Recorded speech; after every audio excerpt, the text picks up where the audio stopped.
Hi everyone, welcome to query. Important issue start करने से पहले बता दूं, प्रीवियस वीडियो के न्यूज़ में कुछ अपडेशन आया तो वो अपडेशन में आपको बता दिया जाएगा इसमें, और आपको अपडेटेड भी हो जाएगा और रिवीजन भी हो जाएगा। ठीक है, तो स्टार्ट करते हैं इंपॉर्टेंट न्यूज शॉर्ट। प्रधानमंत्री नरेंद्र मोदी जी ने समर्पित किया Homi Bhabha cancer hospital and research centre nation को। ये बिल्ड किया गया है अप्रोक्सीमेटली 50 एकड़ में एट मोहाली के मुल्लानपुर पंजाब में। 300 बेड का हॉस्पिटल एंड रिसर्च सेंटर है ये, जिसकी लागत आई है 660 करोड़ से अधिक, और ये बनाया गया टाटा मेमोरियल सेंटर द्वारा। ये कहीं पर आप लोगों को एक दो जगह 684 करोड़ भी मिल सकता है, तो आप लोगों को ध्यान में रखना है। अप्रोक्सीमेटली 684 करोड़ भी हो सकता है, और ओवर लिखा है क्योंकि ज्यादातर सोर्सेज में ये ओवर ₹60 करोड़ बताया गया, इसलिए इसमें मैंने भी यही लिखा है। बाकी एक दो सोर्सेज पे आपको 684 करोड़ भी मिल सकता है। ठीक है, अप्रोक्सीमेटली। प्रधानमंत्री नरेंद्र मोदी जी ने इनॉग्रेट किया अमृता हॉस्पिटल फरीदाबाद हरियाणा में। अब देखो, जब इनॉग्रेशन होने वाला था उससे पहले कई सारे सोर्सेज ने न्यूज दी थी ये 2400 बेड्स का हॉस्पिटल है, मगर अब जब इनॉग्रेट हुआ तो एक्चुअल न्यूज आ गई है कि ये 2600 बेड का हॉस्पिटल है। ठीक है, 2600 बेड का हॉस्पिटल। इसकी टोटल एस्टिमेट कॉस्ट आई है ₹6000 करोड़। फाउंडर है अमृता हॉस्पिटल के माता अमृता नंदा माई, अम्मा बोलते हैं इनको। ये फाउंडर हैं माता अमृता नंदामाई मथ, जो कि इंटरनेशनल चैरिटेबल ऑर्गेनाइजेशन है, इसके भी फाउंडर ही हैं। ये जो अमृता हॉस्पिटल है ये बिल्ड किया गया है 130 एकड़ के कैंपस में। मनोहर लाल खट्टर जो कि सीएम है हरियाणा के, उन्होंने कहा ये 2600 बेडेड हॉस्पिटल है और 500 बेड्स आईसीयू में रहेंगे।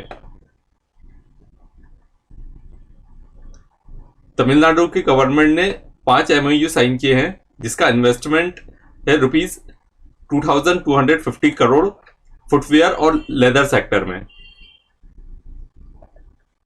तमिलनाडु गवर्नमेंट ने अनवील किया है footwear and leather products policy 2022, ताकि फ्रेश इन्वेस्टमेंट अट्रैक्ट हो सके ₹20,000 करोड़ के, और क्रिएट हो 2 लाख से ज्यादा जॉब्स। इस पॉलिसी की वैलिडिटी है 31 मार्च 2025 तक, और ये पीरियोडिकली रिवाइज होता रहेगा।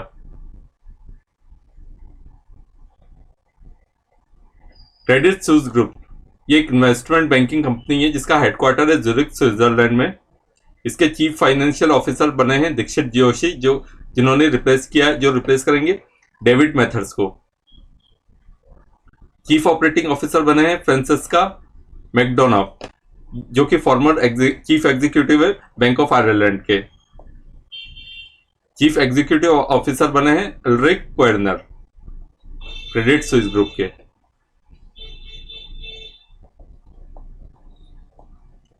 विजय शेखर शर्मा रीअपॉइंट हुए हैं पेटीएम के एमडी एंड सीईओ के रूप में।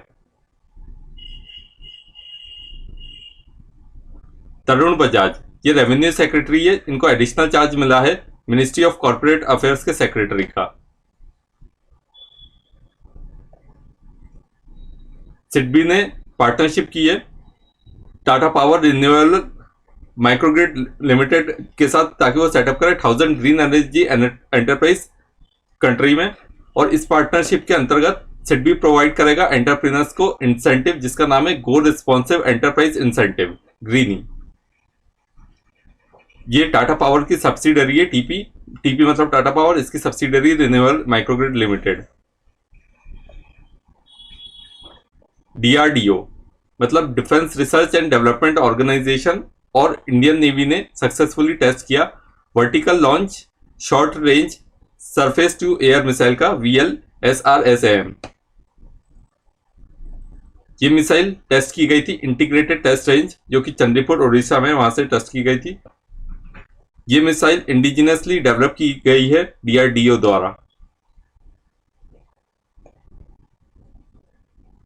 इंडिया ने नॉमिनेट किया है गरबा, जो कि एक डांस फॉर्म है, जो कि टू इंस्क्राइब्ड हो यूनेस्को के इंटेंजिबल कल्चरल हेरिटेज लिस्ट में। इसके लिए ये नॉमिनेट किया गया है। यूनेस्को को इसका फुल फॉर्म है United Nations Educational, Scientific and Cultural organisation.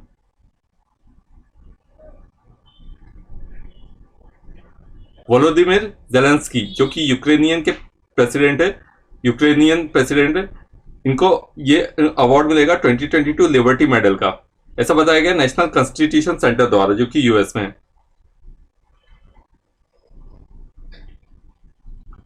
Ramesh बाबू प्रज्ञानंदा जो कि इंडिया से हैं, ये सेकंड प्लेस पे रहे, मतलब रनर अप रहे, second major on the Champions Chess Tour FTX Crypto Cup के, और इन्होंने बीट किया मैग्नस कार्लसन को, जो कि नॉर्वेन चेस ग्रैंड मास्टर हैं। मैग्नस कार्लसन ने जीता एफटीएक्स क्रिप्टो कप। हालांकि उन्होंने लास्ट मैच टाई ब्रेक में लॉस कर दिया था, जब वो ग्रैंड मास्टर मतलब रमेश बाबू प्रज्ञानंदा के साथ खेल रहे थे, तब उन्होंने लॉस कर दिया था। फिर भी वो एफटीएक्स क्रिप्टो कप जीत चुके हैं। थर्ड प्लेस पे रहे हैं अलीरेजा फिरोजा ईरान के।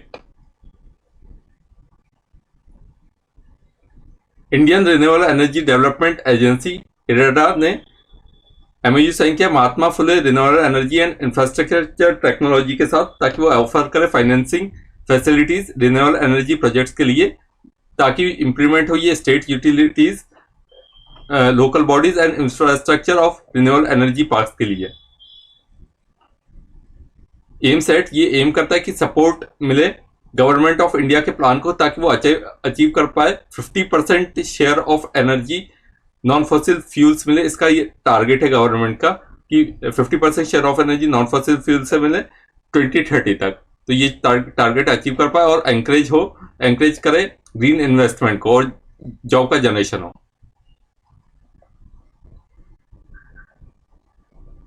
गेल इंडिया के डायरेक्टर ऑफ ह्यूमन रिसोर्स बने हैं Ayush Gupta. Director of marketing and business development है एमवी अय्यर।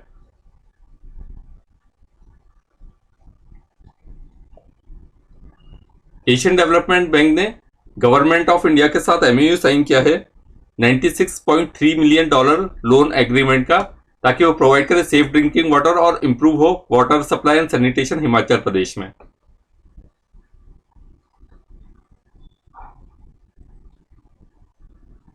इंडिया का पहला स्पेस सिचुएशनल अवेयरनेस ऑब्जर्वेटरी, ताकि स्पेस एक्टिविटी को मॉनिटर किया जा सके, वो सेटअप होगी उत्तराखंड के घरवाल रीजन में। ये सेटअप किया जाएगा दिगंत तारा, जो कि स्पेस सेक्टर स्टार्टअप है इंडिया का, और इसके सीईओ हैं अनिरुद्ध शर्मा। इससे ऑब्जेक्ट्स ट्रैक किए जाएंगे एज स्मॉल एज 10 मीटर, इन जो साइज में 10 मीटर तक 10 सेंटीमीटर तक के हों, और ऑर्बिटिंग जो अर्थ के आसपास ऑर्बिट घूमते हैं। BWF मतलब badminton world federation world championship 2022, जो कि टोक्यो जापान में हो रहा है, उसमें साइना नेहवाल ने डिफीट किया चेंग गैन यी को, जो कि हांगकांग से हैं।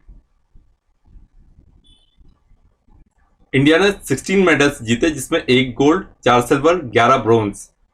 Under 20 junior world wrestling championship हुई थी, उसमें इंडिया ने 16 मेडल जीते हैं। इसका ये 45th एडिशन था, सोफिया बुल्गारिया में हुआ था।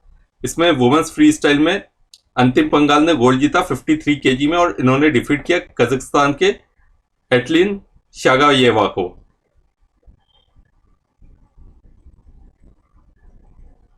सोनम मलिक ने सिल्वर मेडल जीता 62 केजी में, प्रिया मलिक ने सिल्वर जीता 76 केजी में, प्रियंका ने सिल्वर जीता 65 केजी में। मेंस फ्री स्टाइल में महेंद्र गायकवाड़ ने सिल्वर जीता 125 केजी में।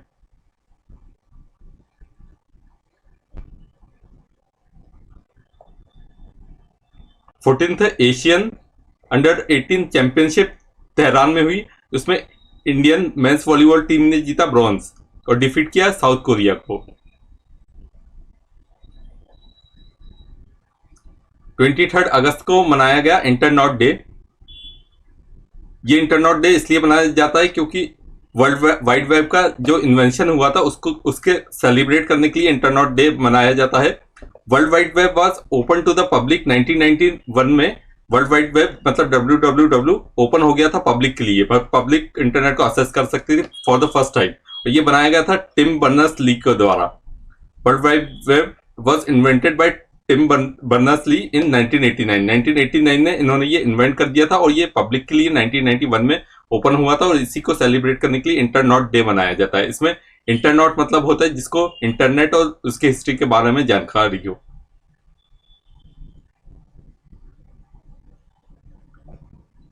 23 अगस्त को ही international day for remembrance of the slave trade and its abolition भी मनाया जाता है।